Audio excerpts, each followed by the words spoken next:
Russian assets already occurred way back in February of 2022. But the fact that now they're talking about actually giving some of the deposits to Ukraine right now is an example of killing the chickens to frighten the monkeys. They're using this example to say, here is what we can do to Russia.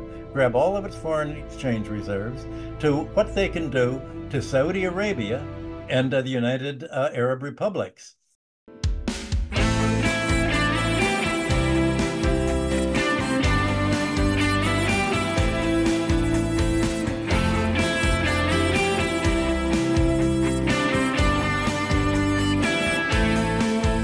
Well, the U.S. strategists have seen the weak links in Saudi Arabia and the United Arab Republics. And the reason is that in the recent denunciations of the Israeli bombings of Gaza and the retaliation, these two countries, the oil-producing countries, have not actively supported the rest of the Islamic world. And that's, of course, created tension within the Islamic world, just as it's created tension within the BRICS. And the reason is quite simple. There's been increasing discussion in all of the press in the last month over America's confiscation of Russia's foreign exchange reserves, $300 billion. And in the January 2nd Financial Times, there was a long argument for why the United States should at least grab all of the interest in Russia's foreign exchange reserves that have been grabbed, but also the reserves themselves to give to the Ukrainian kleptocrats in exchange for the Ukrainians giving American companies such as Blackstone and the agricultural companies control of the Ukrainian land and natural resources, and essentially to buy support of the kleptocrats for continued war with Russia. Well, this seizure of Russian assets already occurred way back in February of 2022. But the fact that now they're talking about actually giving some of the deposits to Ukraine right now is an example of killing the chickens to frighten the monkeys. They're using this example to say, here is what we can do to Russia. Grab all of its foreign exchange reserves, to what they can do to Saudi Arabia and the United Arab Republics. I can give you some history of this. Back in 1974, when the Arab countries, the OPEC countries, quadrupled the price of oil in response to America quadrupling the price of grain that it exported, the White House, not only Kissinger, but the Secretary of State, I was going back and forth to the White House at that time as a specialist in world oil and balance of payments. They explained to me that what they had told the Saudis was, you can charge as much as you want for your oil. But there's one thing that you have to realize. We would consider it an act of war if you used the money that you're getting from your oil exports in dollars, if you did not recycle it into the American economy.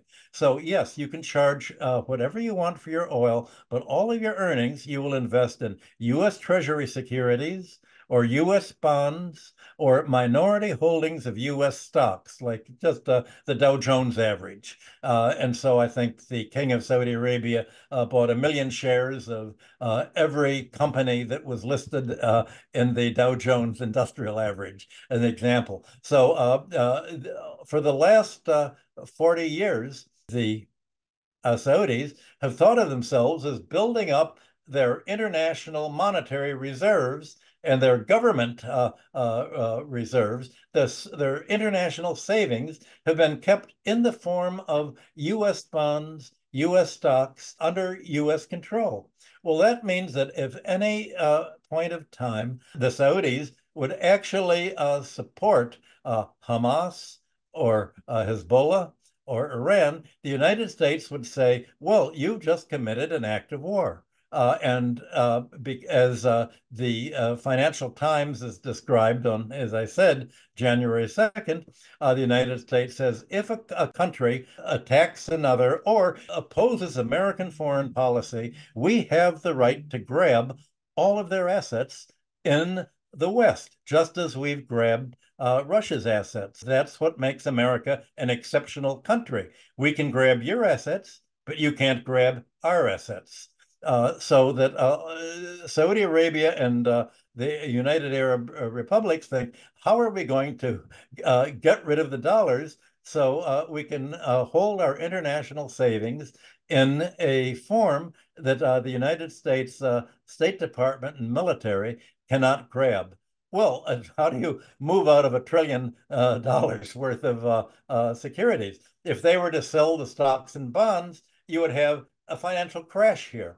If they were to say, let's sell all of the treasury securities we have and buy gold, selling the treasury securities would not cause a problem for the United States internal operations. The Federal Reserve could always simply print the credit, and the Federal Reserve could replace the Saudi Arabia as the holder of these treasury bonds being sold. But the problem is that the dollar would move into another asset. If it moves into gold, the dollar will go down against gold because gold prices will go way up.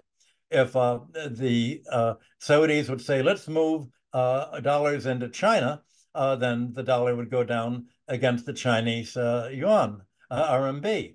But for China's point, what does it need dollars for? It doesn't need dollars. It can create all the money it has for itself. It has enough dollars already. China's trying to get rid of its dollars. So China's not going to be a market for the Saudi dollars, nor will any other BRICS member be, because they're trying to de-dollarize also. They're all trying to find an alternative means of keeping their international reserves in a way that will not be confiscated by the United States grabbers, just like the Bank of England, for instance, has grabbed all of Venezuela's gold holdings in England that Venezuela had left in England from the decades ago before 1971, when the London Gold Pool was where countries would buy and sell international gold reserves before the United States military spending drove the dollar off gold in 1971.